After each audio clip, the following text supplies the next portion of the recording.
You're not the avoidance priority if this happens. This is one of the most confusing situations people experience with avoidance because the shift is subtle, gradual, and easy to misinterpret. Avoidants rarely communicate directly, so their change in priorities is shown through behavior, not words. Many people end up questioning themselves before they question the dynamic, and that is exactly why this conversation is important. When an avoidant stops prioritizing you, they don't openly say it, they simply adjust their availability, their effort, and their engagement. The connection becomes inconsistent, the communication becomes less intentional, their responsiveness decreases, they create distance without explaining why. And because they don't confront emotional issues directly, you're left trying to understand what changed. The issue doesn't start because you did something wrong. It starts because avoidants often treat closeness as pressure. When the emotional connection begins to deepen, they instinctively shift their focus away from the relationship to restore their sense of independence. This leads them to reduce emotional investment, avoid deeper conversations, and limit any situation that requires vulnerability or commitment. As a result, the person on the receiving end ends up confused, trying to fill in the gaps and make sense of mixed signals. You might assume they're stressed, busy, or preoccupied, which sometimes is true, but with avoidance, it often goes deeper.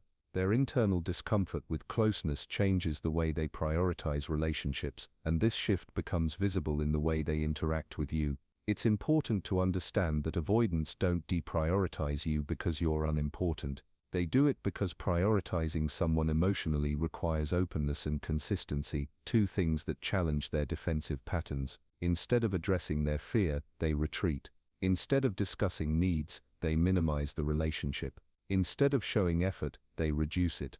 Recognizing these patterns is essential because it stops you from personalizing their behavior. When you misinterpret their detachment as a reflection of your value, you end up chasing reassurance, over-explaining, or pushing for clarity they're not ready to give. But when you understand what these behaviors actually mean, you can respond with logic, boundaries, and self-respect instead of confusion. In this video, we're going to break down 5 clear behavioral shifts that show you're not the avoidance priority anymore, and help you understand the psychology behind each one. The first thing that immediately reveals you're not the avoidance priority is their response pattern. Avoidants rarely communicate directly, clearly, or with emotional accountability. Their behavior becomes easiest to read through the way they respond, or more accurately, how selectively they respond. They don't reply based on what the relationship needs, or what you emotionally require. They reply based on their own convenience, timing, and comfort. When an avoidant still values the connection, their communication has consistency, messages come in a reasonable time frame, calls are returned, and there's an obvious effort to stay engaged. But the moment they begin pulling away internally, the very first thing that changes is how and when they respond. They become unpredictable. They reply when they feel like it, not when you need them to. Their timing is irregular, their tone becomes neutral or detached, and the emotional presence they once showed quietly disappears. What makes this even more confusing is that avoidants don't usually disappear completely. They don't cut contact entirely because they don't want to lose the connection. They simply don't want to feel obligated to show up emotionally. So instead of vanishing, they become sometimes available. They respond in short bursts, keep it casual, or come back only when they're comfortable. This intermittent engagement helps them maintain distance without fully losing the bond. For avoidants, independence is central to their identity. When they begin feeling that the relationship is demanding more intimacy, vulnerability, or emotional closeness than they can handle, they pull back by controlling their availability. Responding only when they want to gives them a sense of autonomy, your timing, your emotional needs, your desire for clarity. None of these factor into their communication. They value their emotional space more than the stability of the connection. This shift often makes you question yourself. You start to wonder if you're asking for too much, if you're being too sensitive, or if you're imagining the distance. But the reality is simple: their selective responsiveness is a reflection of their internal discomfort, not your worth. Their delayed messages, cold tone, and inconsistent engagement show that they are protecting themselves from emotional depth, even if it leaves you feeling confused. Avoidants will never openly say, "I'm overwhelmed," or "I'm scared of getting closer." They won't communicate the real reason behind the distance because that requires vulnerability, the very thing they avoid. So instead they regulate the relationship by controlling the frequency and tone of communication. You become someone they respond to only when it fits their emotional bandwidth, not when the relationship calls for effort. This pattern matters because it reveals something important. When someone truly prioritizes you, they don't leave you in emotional uncertainty. They don't respond only on their terms, and when an avoidant switches from steady communication to selective engagement, it's a clear sign that you're no longer a priority, you're an option they maintain without investing in.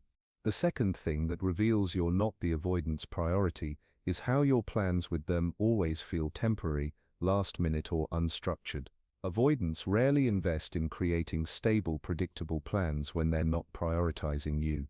Instead of giving clarity, they keep things casual and open-ended because long-term commitment or detailed planning makes them feel boxed in. When someone truly values you, they naturally make time, arrange plans in advance, and show consistency. But avoidants who have mentally downgraded your importance avoid anything that feels like obligation. They don't say this directly, instead it shows up through vague plans, last-minute decisions, and a constant sense that you're fitting into their schedule rather than being part of it. You'll notice they rarely initiate anything ahead of time. They don't say, "Let's meet this weekend," or "I want to see you on this day." Instead, they reach out when it's convenient for them, creating a dynamic where plans happen on their terms. Everything becomes spontaneous, casual, and dependent on their mood.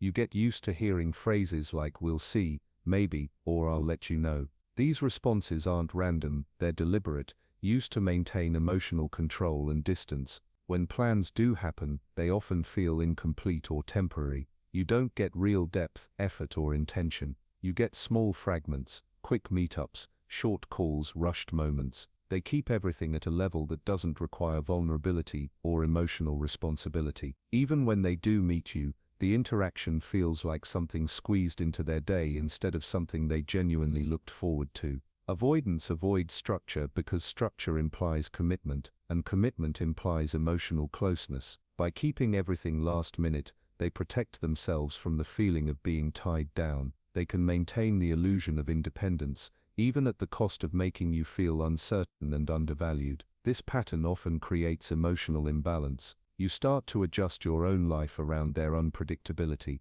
You wait for them to confirm plans. You keep your schedule open just in case. You become flexible for them, while they remain rigid. Over time, the relationship begins to feel one-sided because avoidants only show up when it suits them. Another key sign is how little they follow through on what they say. They may agree to something in the moment but fail to confirm later. They may sound enthusiastic but disappear when it's time to actually commit. This inconsistency is not accidental. It reflects exactly where you stand in their mental hierarchy. Avoidants rarely acknowledge this directly because that would expose the emotional distance they're creating. Instead, they let the pattern speak for itself. Your connection becomes defined by uncertainty, last-minute changes, and lack of intention. Their actions show a clear message. They don't want to be locked into anything that requires emotional investment. When plans always feel unsteady, temporary, or casually thrown together, it's because the avoidant is keeping you at a distance.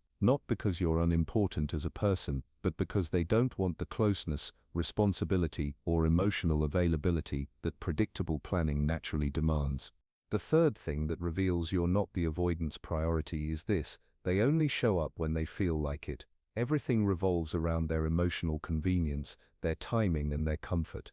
If they're not in the mood, not ready, or not feeling energized enough, they simply don't engage. Your needs, your timing, and your expectations become secondary.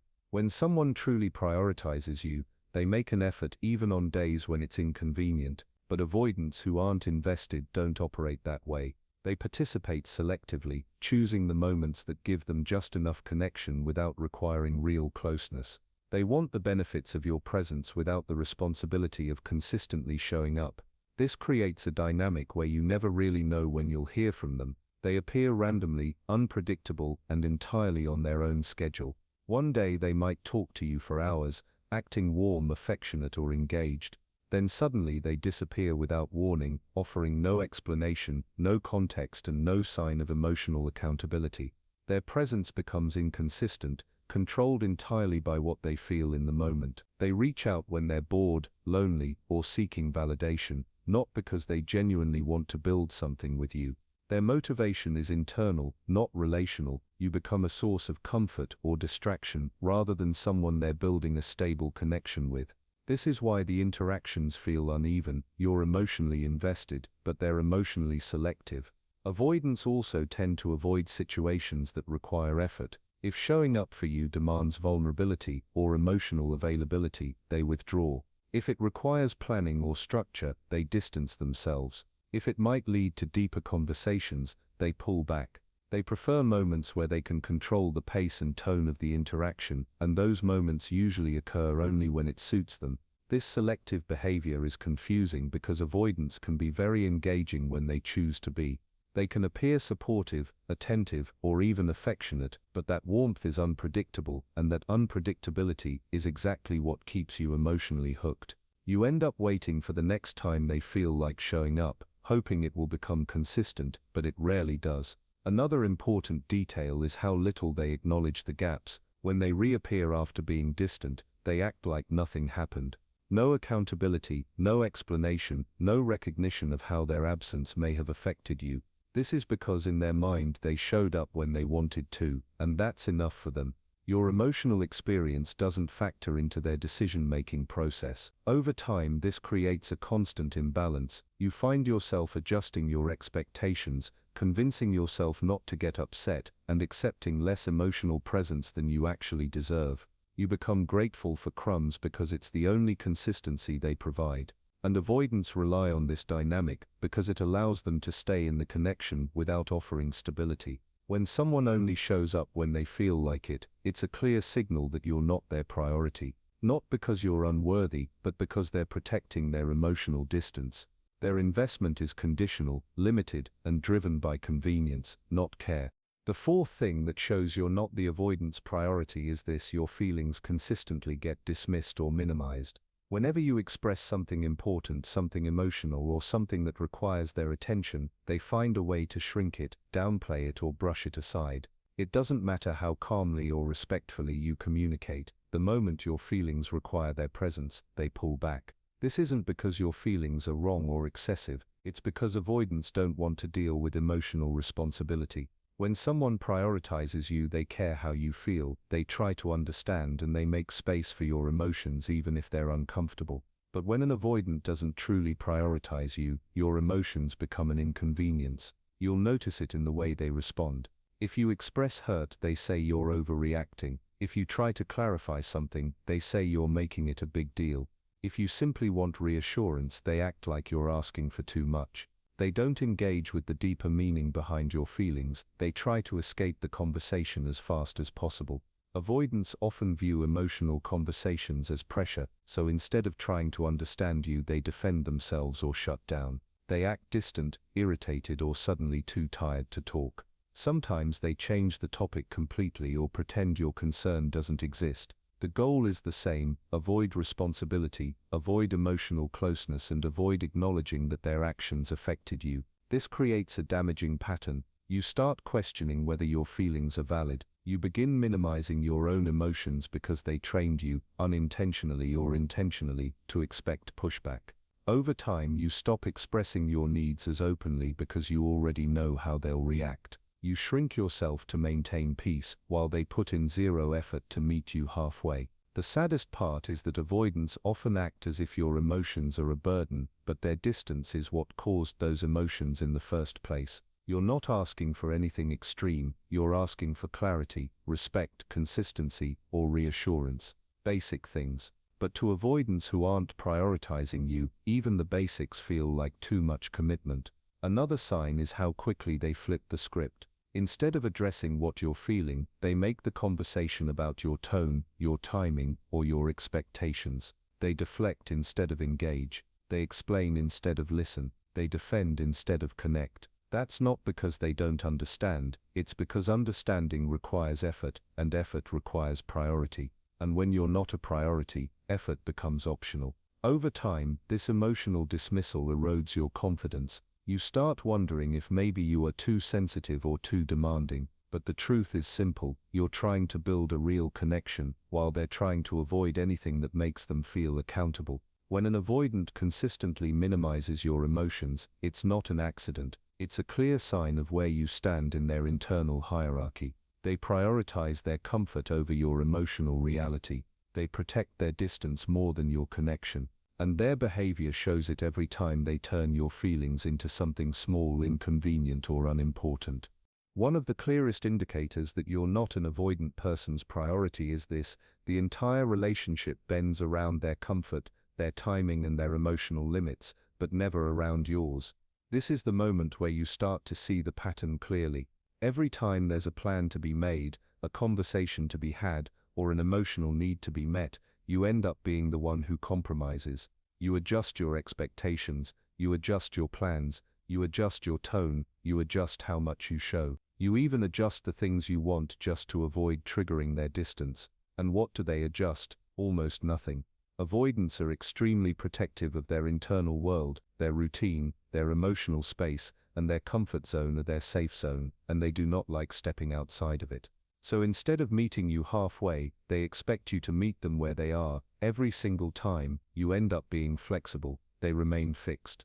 You bend, they stay rigid. You show effort, they remain neutral. And because you're emotionally invested, this imbalance doesn't hit you all at once. It hits you slowly. In moments when plans need to be changed, you adjust first. When they pull away, you soften. When they get overwhelmed, you lower your needs. When they feel distant, you become understanding. When they show minimal effort, you compensate with more effort. This creates a dynamic where you're practically trained to fit into their emotional restrictions.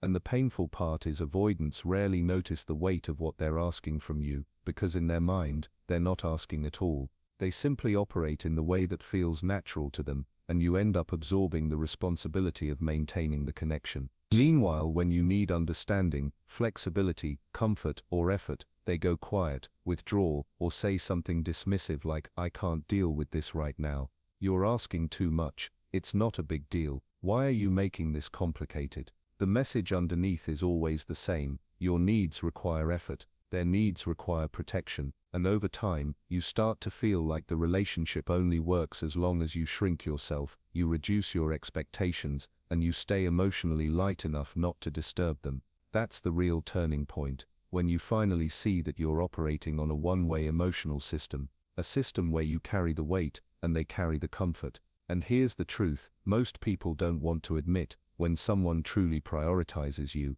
they naturally adjust. Not perfectly, not constantly, but consistently enough that you feel valued, considered, and emotionally respected. Avoidants show you their priorities not by what they say, but by what they refuse to stretch for. And if you're always the one changing while they stay exactly the same, it becomes very clear, you're not their priority, you're simply the one making the relationship possible.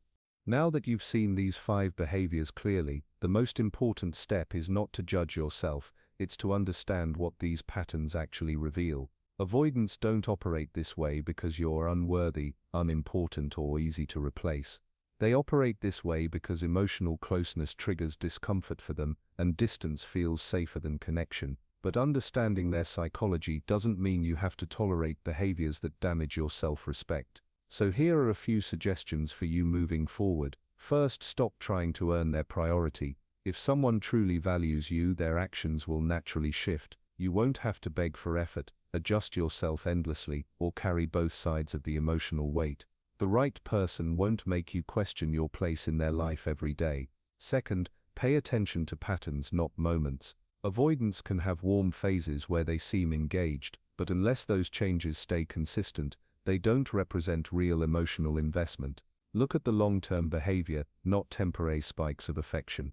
Third, create emotional boundaries. Boundaries don't push people away, they filter out those who don't want to meet you halfway. When you stop overgiving, over-explaining, and over-adjusting, you'll quickly see who steps up and who steps back. Fourth, don't shrink your needs to stay connected. Healthy connection requires effort from both sides. If you silence yourself just to keep the peace, you'll slowly lose trust in your own emotional instincts. And finally, remember that your value isn't determined by someone else's capacity. An avoidance limitations are not a reflection of your worth. Sometimes you're not the priority not because you're lacking, but because they're simply not capable of deeper emotional presence. In the end, Choose the connection where you feel seen, chosen and met, not the one where you're always waiting for effort that never arrives.